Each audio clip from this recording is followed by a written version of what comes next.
Good afternoon, everyone. Yes, we are starting this streaming now. Okay, and we are back with another chapter for one shot that is our environment. So get ready, and we are going to start today's session.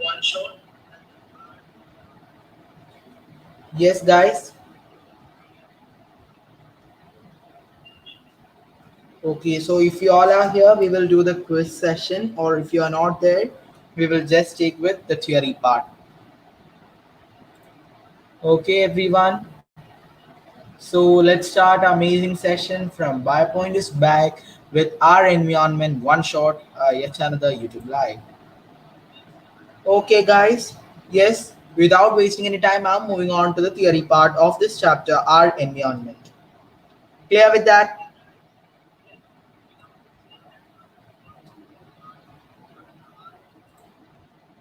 So, ecosystem. So this is also a topic that we should learn today, right? So ecosystem, from that what we should start with is the mode of nutrition in plants and animals. So mode of nutrition in plants and animals, we can say that it is autotrophic and heterotrophic. So autotrophic mode of nutrition and heterotrophic mode of nutrition is there, and in case of heterotrophic mode of nutrition, we can say that it is further classified into saprophytes, decomposers, etc. All those things are other classifications of heterotrophs, right? So saprophytes are plants, fungi, and microorganisms that feed on dead and decaying material.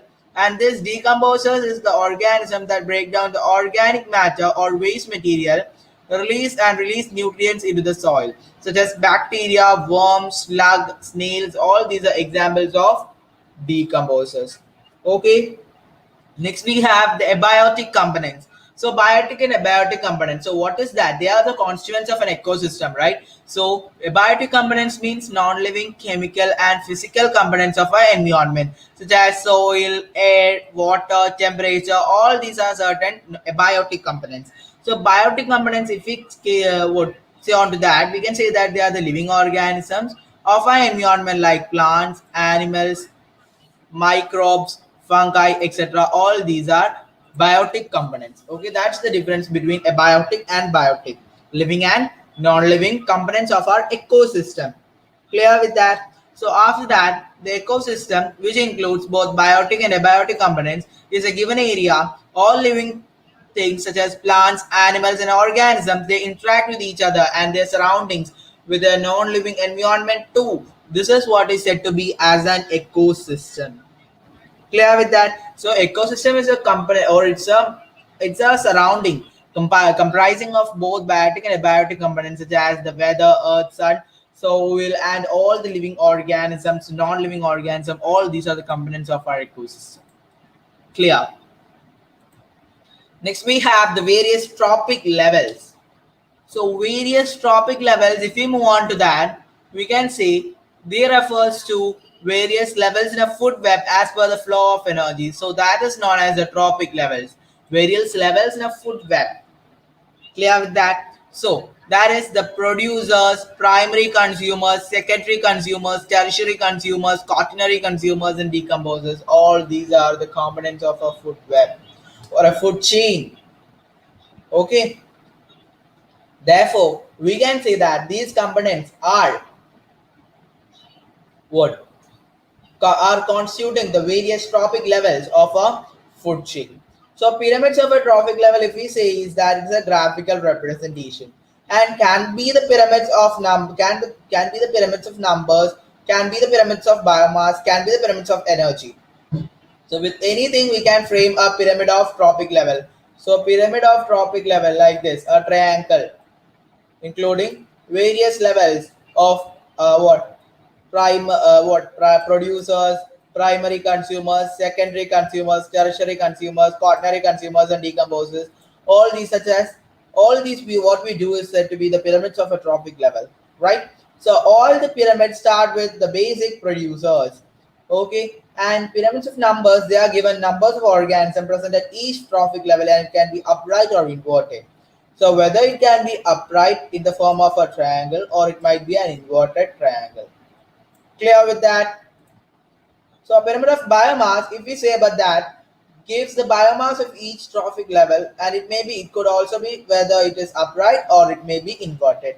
And pyramid of energy, which is always upright, which always shows a triangle, not an inverted one. It always shows a real form of a triangle, right? Is it audible? Yes. Okay, and fine. Perfect and fine. So it shows flow of energy from one trophic level to the next trophic level, right? So this is what we say to be the pyramids of this trophic levels. And all these things we have described in a very detailed lecture, right? Our environment chapter, all entire topics of bio is completed, and now we are moving with the one shots. Okay, so just revise all those things and stay calm and patient and just attend the question papers. Clear with that? So this is what we say to be a pyramids of a trophic level, which we can say as an energy pyramid, producers, primary consumers, secondary consumers, tertiary consumers, and above that we have another classification known as the decomposers. Clear with that? So what is law of conservation of energy? That's what we have to check now, right? So what is that law? What does that law states? It states that energy can neither be created nor be destroyed, but it can be transformed from one form to another. In biological system, it gets passed from one organism to another across various trophic levels. Energy flow. Transfer of energy from one trophic level to another, depicting its direction and amount, is said to be an energy flow. Right? It can be represented by the pyramid of energy. In any food chain, only 10% of energy is transferred from one trophic level to another. Yes, Abhijit, good morning. Okay. So, energy flow means what we flow, how the energy flows from one trophic level to the other. That is from producers to the primary consumers, then to the secondary consumers, then to the tertiary consumers. All these are different energy flows in a trophic chain, right? So, in a food chain, what is that? It's a series of organisms depending on next as a source of food, right? For example, grass. You can see it as a primary producers. The grasshoppers depend on grass, right? So they can be said that the grasshoppers we can call it as the primary consumers. Then the grasshoppers which we move to an organism that, for example, it may be a frog, it may be a secondary consumer. Okay, the frog which may lead to a snake, that is the tertiary consumers. The snake which will be eaten by an eagle or a vulture. Okay, we can say that it to be a quaternary consumer, and finally it's okay Abhijit. And finally this eagle after that it may be what broken down into organic matter, may be broken down into simpler substances by the decomposers. So all these are the various levels in a food chain, various trophic levels of a food chain. Clear with that? And now we have the food web. Okay, food web is the interconnections of different food chains. Interlinked food chains form this food web, and it's a graphical representation of who eats whom. Whether grass is eaten by whom, the other one whether it is eaten by whom. All those things, right? All those things are those which are the components of a food web. Clear with that?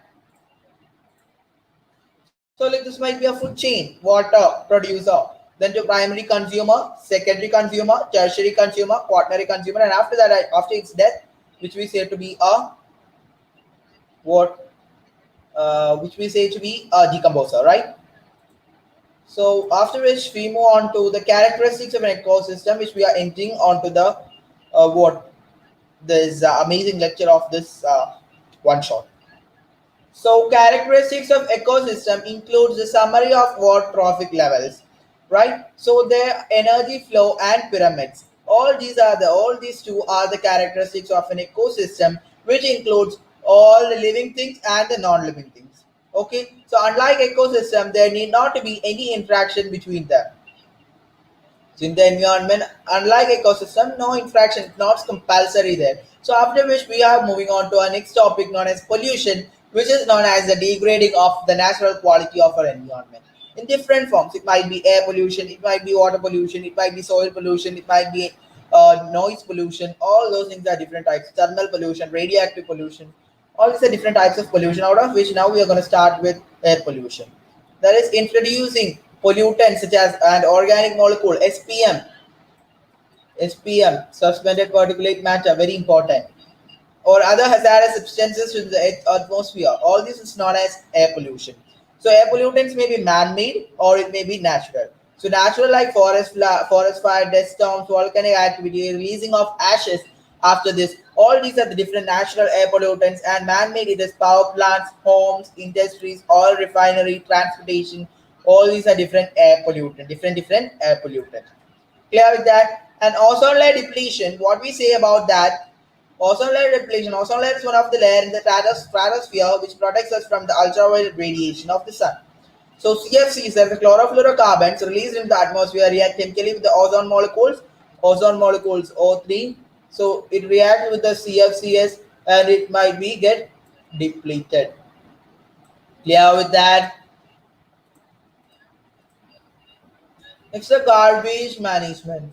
So it involves all the activities and require actions to manage waste from inception to its final disposal. So it ensures environmental best practices and are followed along with proper monitoring and regulation. So all the waste materials are just disposed, okay, with a proper monitoring and regulation. Clear? So, steps involved in garbage management is segregation, collection, transportation, treatment, processing, recycling, and disposal. Guys, just remember that we are doing the one shot and we will not be going on to the minute details. If you need that, just go and watch the previous lecture, whose playlist has always been there. Yeah, I hope it is there in the description box. Right? It's there in the description box and you may watch it. Clear with that. And after that, we are moving on to the biodegradable and non-biodegradable waste. So biodegradable means organic waste which can be decomposed by the natural agents, okay, and this waste derived from plants or animals. All these said to be the biodegradable waste, and non-biodegradable refers to the plastical waste and which cannot be decomposed by microbes. That is what we say to be the non-biodegradable. So biodegradation, what's that? It's the decomposition of garbage or waste material by living organisms or biological processes. This is what we said to be the biodegradation. Decomposition of garbage or waste materials by living organisms or biological processes, what we said to be the biodegradation. Degradation by biological agents. Clear with that? And that's all for this chapter. And now, if there was a quiz in between, but since none of you are here, I'm just planning to conduct the quiz in another live session. Clear with that?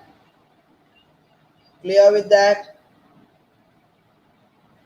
So now we end this. We are just putting the curtains down for yet another one short session from Biopoint, and we just stop this one shot of our environment now today. So that's all. Thank you everyone, and please watch this. Please watch the recorded and do hit the like button. Do share it with your friends, and if you are not yet subscribed, subscribe the channel right now from Biopoint. Stream the world of bio. It's me signing off.